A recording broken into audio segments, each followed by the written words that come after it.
거짓말을 한 그 순간부터 뛰어난 기억력이 필요하게 된다. 프랑스의 작가 피에르 코르네유의 말입니다. 진실을 거짓말로 덮다 보면 거짓말쟁이 스스로 자신이 무슨 말을 했는지조차 까맣게 잊거나 헷갈리는 순간이 오게 마련인데요. 오늘은 기억력이 형편없는 사람들에 대해서 짧게 논평을 좀 할까 합니다. 김건희의 반클리프 목걸이, 그 진품이 확보됐다는 보도가 있었죠.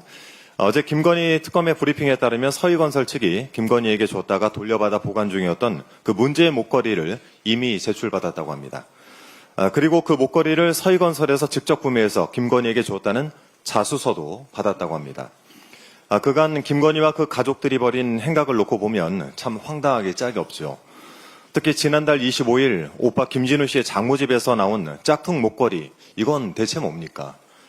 남에게 빌렸다, 모조품을 사서 어머니에게 드렸다, 이런 거짓말을 늘어놓는 사이에 진품 반클리프 목걸이가 드디어 세상에 나왔습니다. 수사 과정에서 이 목걸이가 등장하자 김건희 측은 방어권 행사에 중대한 지장을 초래하는 행위다 라면서 반발을 했다고 하죠. 글쎄요, 증거를 인멸하고 오염시키는 행위까지 방어권 행사로 볼 수 있을까요? 그건 그냥 구속에 합당한 사유일 뿐이고, 그래서 그렇게 구속이 된 겁니다. 출처와 행방을 물어야 할 명품들은 반클리프 목걸이만이 아닙니다. 통일교 측이 김건희에게 샤넬백 2개, 영국 브랜드 그라포사의 다이아몬드 목걸이를 줬다고 하죠. 어느 사업가가 5천만 원 상당의 바쉐론 코스탄틴사의 시계를 구매할 때 김건희가 매장 직원과 직접 통화를 하면서 김건희 맞고요, VIP 할인을 해주세요 라고 말했다는 보도도 있었습니다. 한동안 세간을 떠들썩하게 했던 디올백인지 파우치인지는 이제 시시하게 느껴질 정도입니다. 다만 짧은 기억력으로 되지도 않는 거짓말을 꾸며대다가는 이 반클리프 목걸이 꼴이 날 것이라는 점 제가 정말 당부드리고 싶습니다. 김성태 전 쌍방울그룹 회장에 대해서도 말씀을 드리겠습니다. 최근 언론 보도에 따르면 김성태 전 회장이 이재명 당시 경기도지사와의 공범 관계를 부인하는 입장을 분명히 내놨다고 합니다. 11일 수원 지방법원 재판 후에 기자를 만난 김 전 회장은 이재명 당시 지사와 관련해서 그분이 직접 저에게 뭘 하라고 한 건 아니다, 직접적으로 나도 들은 게 없다라고 설명을 했답니다.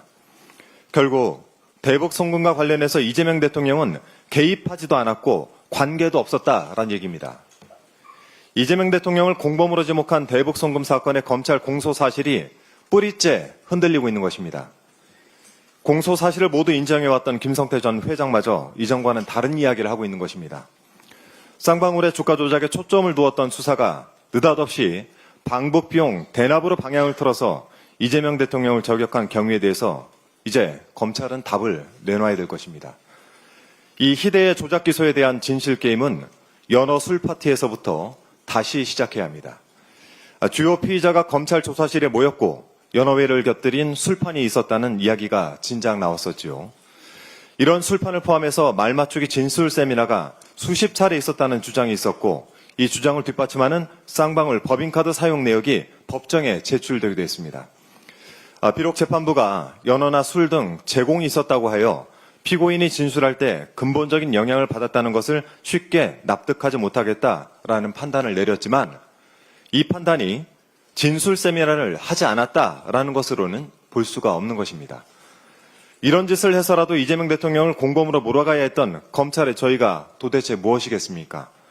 수십 차례 모여서 머리를 맞대 그렇게 해서 짜낸 거짓말이 아무리 정교해도 단 하나의 진실 앞에서는 무너지게 마련입니다. 정치검찰 조작기소 대응 TF 단장으로서 김성태 전 회장의 이 주장, 즉 이재명 대통령은 관계가 없고 공범이 아니다라는 이 주장을 결코 가볍게 넘기지 않겠다는 말씀드립니다. 더불어민주당은 검찰의 거대한 거짓말을 하나하나 밝혀내면서 검찰개혁에 꺼지지 않는 불씨를 삼겠다라는 말씀드립니다. 이상입니다.